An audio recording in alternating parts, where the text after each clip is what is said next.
मेहरीन को और कुछ समझ नहीं आ रही और मेहरीन बहुत ज़्यादा परेशान हो चुकी है कि आखिर मैं कौन सा हरबा इस्तेमाल करूं। हर बार वो ये इस्तेमाल करती है, वो सोचती है कि अब मैं ये बात जाकर शामिर के बाप से करूंगी और शामिर से बोलूंगी, यानी कि उसके बाप से बोलूंगी कि आप लोगों को क्या मसला है, आप अपने बेटे को समझाइए। अगर आपका बेटा मेरा साथ नहीं देता है तो उसका कोई भी इख्तियार नहीं है कि वो आने वाले वक्त में वो आगे जा सकता है।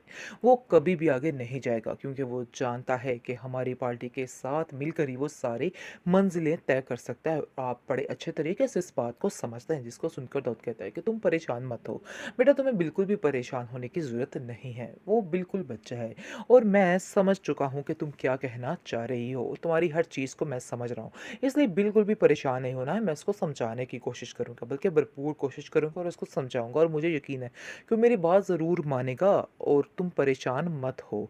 आगे से आप देखेंगे कि मेरीन जो है वो धमकी देकर जाती है कि अगर ये काम अब आप लोगों ने ना किया और इस बात को पक्का ना किया तो देख लेना कि मैं जाकर अपने बाप से इस बारे में बात करूंगी और मेरा बाप जो है वो आपकी सारी चीज़ों को बंद कर सकता है, जिसकी वजह से आपका कोई भी फ्यूचर नहीं रहेगा।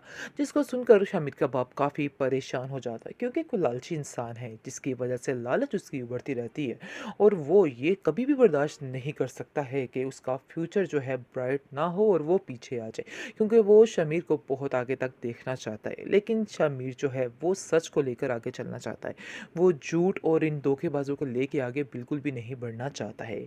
इसलिए दोनों की सोच बिल्कुल डिफरेंट है और बहुत ज़्यादा मुख्तलिफ है, क्योंकि वो जानता है कि मेरा बाप जो है मुझे गलत रास्ते पर चला रहा है, इसलिए वो अपने बाप के भी खिलाफ जाना चाहता है, क्योंकि वो जानता है कभी भी वो उसके रास्ते पे चल के शिब्रा को हासिल नहीं कर सकेगा। उससे इतनी आवाज़ारी शुरू हो चुकी है।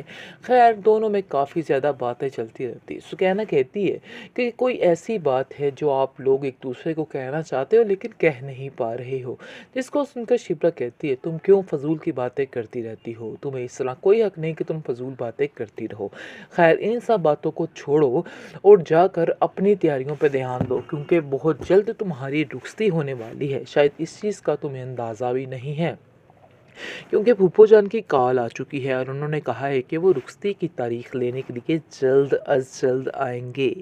लेकिन जो उसकी माँ है वो परेशान सी नज़र आ रही है और कहती है कि मुझे समझ नहीं आ रही कि आखिर ये लड़की इस रिश्ते से इनकार क्यों कर रही है, क्योंकि उसकी बातों में ये इनकार उसको साफ साफ नज़र आ जाता है।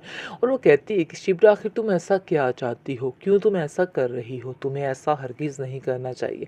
ये लड़का इतना अच्छा था लेकिन तुम्हें उसे नहीं ठुकराना चाहिए था। जिसको सुनकर शिवरा कहती है कि आप नहीं जानती हैं कि वो लड़का मेरे टाइप का ही नहीं, शायद आपको इस बात का अंदाज़ा नहीं है। जिसको सुनकर वो कहती है कि अगर कोई तुम्हारे टाइप का है तो तुम मुझे बता सकती हो, लेकिन मुझे ऐसा लग रहा है कि जैसे तुम मुझसे कुछ छुपा रही हो। जिसको सुनकर शिवरा कहती है कि नहीं ऐसी कोई बात नहीं है, मुझे तो ऐसा लगता है कि आप लोग पता नहीं क्या क्या सोच रहे हैं मेरे बारे में, लेकिन ऐसा वैसा कुछ भी नहीं है। उसका बाप कहता है शिप्रा से कि बेटा मुझे साफ साफ बताओ आखिर क्या वजह है जो तुम्हारे दिल को कोई बा नहीं रहा और तुमने साफ साफ इस लड़के से इनकार कर दिया। लेकिन मुझे भी इस लड़के में कोई ख़राबी नज़र तो नहीं आई, मैंने इसका बड़े अच्छे तरीके से पता किया है, ऐसी वैसी कोई बात नहीं है और मैं इस लड़के से बिल्कुल मुतमिन हूँ। लेकिन जी शिप्रा कहाँ मुतमिन होने वाली है। शिप्रा असल बात भी नहीं बताना चाह रही और बात को दबाना भी चाह रही है, क्योंकि वो समझ रही है कि अब क्या करूं और इन सब को मैं कैसे बताऊं कि उसके दिल में आखिर क्या चल रहा है। लेकिन सुकैना उसको कहती है तुम परेशान मत हो, मैं तुम्हारा साथ देने के लिए तैयार हूँ, तुम्हारी हर चीज़ में मदद करने के लिए तैयार हूँ, तुम बिल्कुल भी इन बातों को लेकर टेंशन मत लो। जी नाज़रीन, फाइनली वो हो चुका है जिसका इंतज़ार था। फजल बख्श जो चाहता था वो हो चुका है, उसका मिशन भी कामयाब हो चुका है। लेकिन इसको एक चीज़ की टेंशन है कि अगर इस लड़की को हकीकत पता चल गई तो ये लड़की क्या करने वाली है, या तो उसको छोड़ देगी तो या फिर उसकी मोहब्बत के हाथों मजबूर होकर उसको अपना लेगी।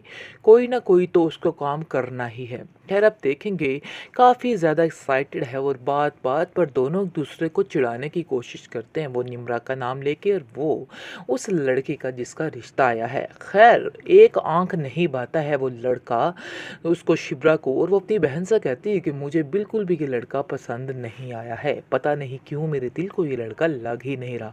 इसलिए आप देखेंगे कि सुकैना कहती है बेवकूफ़ लड़की तुम्हारे दिल को जो लग रहा है तुम उसको महसूस ही नहीं कर रही, तुम्हें पता ही नहीं चल रहा कि कौन तुम्हारे इर्द-गिर्द है और कौन तुम्हारे सबसे ज़्यादा नज़दीक है। शायद तुम्हें इस चीज़ का अंदाज़ा भी नहीं है।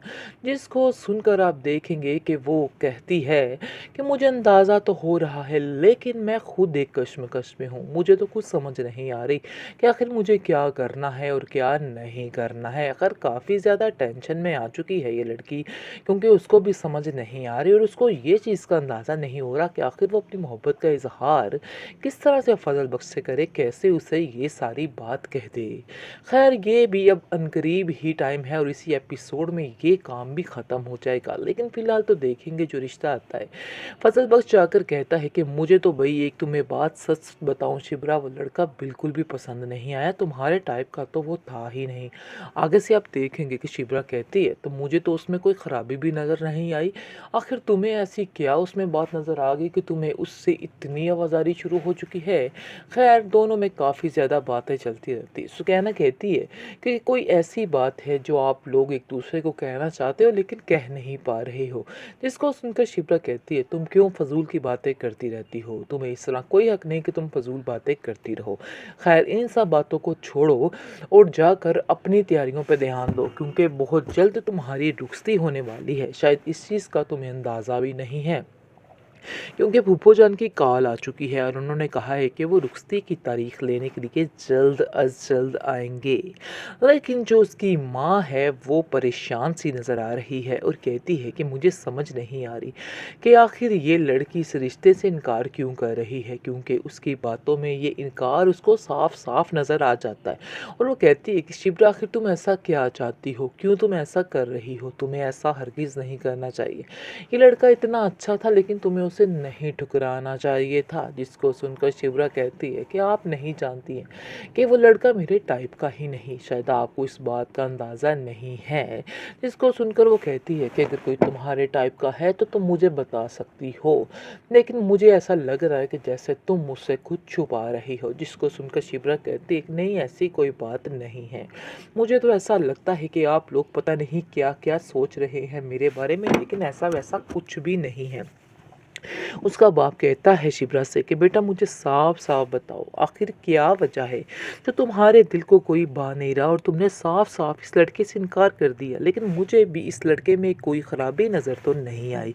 मैंने इसका बड़े अच्छे तरीके से पता किया है, ऐसी-वैसी कोई बात नहीं है और मैं इस लड़के से बिल्कुल मुत्तमिन हूँ। लेकिन जी शिप्रा कहाँ मुत्तमिन होने वाली है। शिप्रा असल बात भी नहीं बताना चाह रही और बात को दबाना भी चाह रही है क्योंकि वो समझ रही है कि अब क्या करूं और इन सब को मैं कैसे बताऊं कि उसके दिल में आखिर क्या चल रहा है। लेकिन सुकैना उसको कहती है तुम परेशान मत हो, मैं तुम्हारा साथ देने के लिए तैयार हूँ, तुम्हारी हर चीज़ में मदद करने के लिए तैयार हूँ। तुम बिल्कुल भी इन बातों को लेकर टेंशन मत लो।